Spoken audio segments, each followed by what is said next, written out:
Inagaw ni Lisa ang karapatan ng mga batang lumaki ng normal. Inagaw ni Lisa, dinukot ang karapatan ng mga batang mag-aral. Didila na lang kayo sa kipay ni Lisa. Hanggang sa isang araw, kayo na ang maging biktima. I can't wait na kayo ang maging biktima ni Lisa. Ako rin may ginagawa sa'yo, Lisa. Hindi ka makakaligtas. Akala mo matatakasan mo lahat ng krimen na ginawa mo? Lahat ng fabricated crime na ginawa mo. In your dreams, Lisa, hindi mananalo ang kahayupan mo. Sa halip idadrag kita. Hindi mo kayang bayaran lahat ng tao. Dito sa Amerika, hindi mo kayang bayaran ang lahat ng tao. Ito nga mga kababayan, bago natin ituloy ang video na ito, kung bago ka lang sa aking YouTube channel baka pwede makahingi ng like at subscribe at click mo na rin ang notification bell para updated ka sa aking nilalabas na bagong video. Salamat po. I'm looking forward na nanawagan ako sa distressed mother, you speak up. Ma'am, I hope in due time magsalita ka. Kasi nakarating sa akin na marami kang hawak na ebidensya na nagsasangkot kay Bangag Jr., kay Lisa Marcos sa mga illegal na business and based sa ating source, according sa ating source, kasama si James Kumar na extortionista. Ayon sa ating source, si Francis Lloyd Tichua, si Tambaloslos, at iba pang mga senador. Takot kayo? Kasi baka kasama kayo sa listahan. In due time, ilalabas ang mga pangalan ninyo. And I hope may tapang itong mother, distressed mother, na harapin ito mga kababayan. Dinig na dinig ninyo ang pag-agaw ni Lisa ng karapatan ng mga batang mabuhay kapiling ang kanyang ina. Inagaw ni Lisa ang karapatan ng mga batang lumaki ng normal. Inagaw ni Lisa, dinukot ang karapatan ng mga batang mag-aral. Hindi po sila nag-aral because of this panghaharas o panggigipit, pang-extract nung sila ay nasa dormitory. Ayaw nyo pa rin gumising? Manatili kayo dyan, ganyan ang Pilipinas kung ayaw nyong gumising, mga palangga. Nasaan yung mga human rights? Nasaan ang women's rights? Nasaan si Ontiveros? Nasaan ka? Diba? Pinaglalaban mo yung mga peking witness mo dun kay Pastor Kibuloy. Pinayagan nyo mag-zoom, mag-witness, pero ako ayaw nyong payagan mag-zoom. Tanginan yung lahat. Diba? Yung mga peking witness na mga nakakover, ayan, pinawitness mo yan, Ontiveros. Kesyo ginanto, ganyan ni Pastor Kibuloy. Ako, dyan sa committee ni Senator Bato, ayaw akong pagsalitain sa Zoom. Nakita niyo, di ba? Tama ba yan?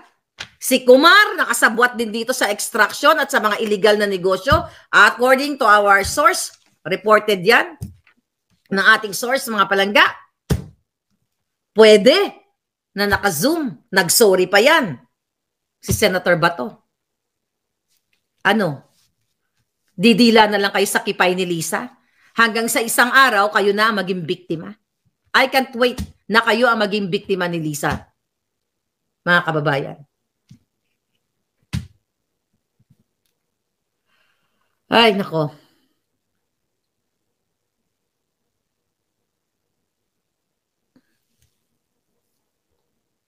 Matagal na kaming gising. Hindi namin binoto si BBM. Thank you, palangga. Si Cyrus Estrada, good for you. Kami yung mga nabudol. EDSA na, sabi ni Evangeline Espanto. I hope ma-pick up ng international media. Actually, according to my source, mga palangga, they're working it out. Nasa media na yan. I mean, I think, hindi ako nagkakamali, baka may mga press conference na darating. Nasa UN na po yan. Nasa international na yan. I think they're just waiting for whatever process or right timing Now, international. 'Di ba? Lahat ng OFW, alam nyo na ngayon na nakikinig. Paano daw lalabas si distressed mother? Pwede siya lumabas sa Zoom. Ako nga, hinahunting din ako. Andito naman ako, 'di ba? 'Di ba? Or sa online, mga kababayan.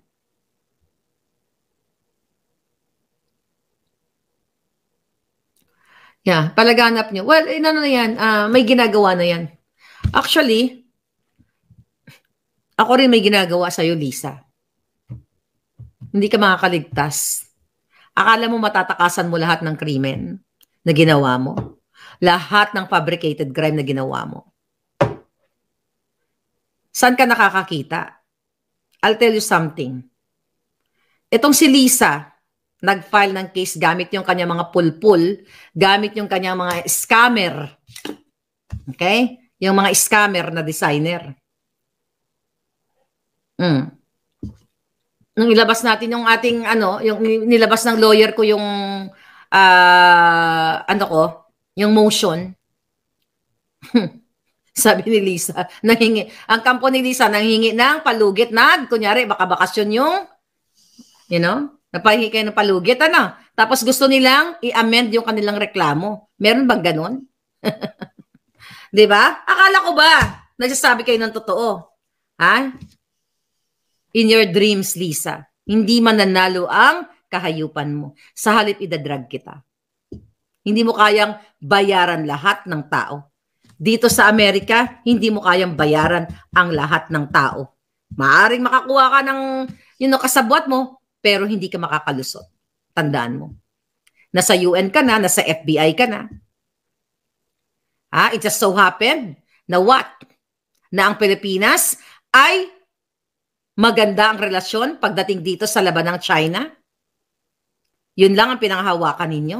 Kaya kayong itapon muli. At ang ikakaray ko sa'yo, walang kinalaman sa ugnayan ng Amerika at China ngayon dahil sa mga military eklabus EDCA na yan.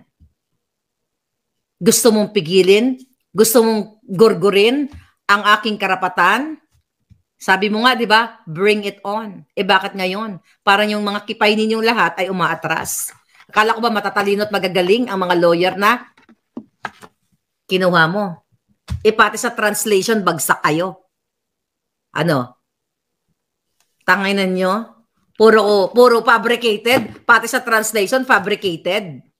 Hindi kayo mananalo sa kababuyan ninyo. Hindi kayo makakolekta ng $4 million. Mga julul. Tandaan mo yan. Mga kababayan, sa kapapasok lang, balikan nyo yung video. Iulit-ulitin nyo yung umiiyak na mga bata. Pakalat nyo, iparinig nyo sa inyong mga anak. Ganyan kawalang hiya si Lisa Marcos. Kaya niyang manggurgur, literal, ng kinabukasan ng taong bayan. Diba? Kaya yung mga fabricated crime, kay Bantag, kay Teves, the same pattern. May chinugi, may ginurgur, ipinagbintang. Diba? Etong si distressed mother, may nagreklamo na 4, hindi naman kilala nung distressed mother yung nagreklamo. It's very Lisa. Diba?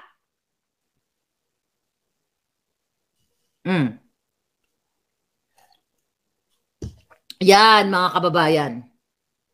So, mga palangga, nakita niyo itong mga hawak ko to. Napakadami ng mga confidential. Ito, lahat ng mga exhibit nandito. Ang dami nito. Babalik natin sa dilaw na folder. Mad mo, sabi ng bata, "Ma'am, do something." Okay? "Ma'am, please don't leave us. Don't let them. I don't wanna go there. Please do something," sabi ng bata. Grabe, mga kababayan. Alam mo, itong si Lisa, ito na kung may makilala kayo yung mga serial killer o lahat ng mga demonyo na napapanood nyo sa palabas, mas demonyo to. Mas jejemon to. Kasi uma-acting na akala mo matino dun sa mga ginagamit yung mga bata, di ba? Iniimbita, inayakap-yakap niya kunyari yung mga bata. Pero kidnapper, smuggler. Gorgorera. Lahat ng kasamaan nasa iyo na. But, mga kababayan, may katapusan ang lahat.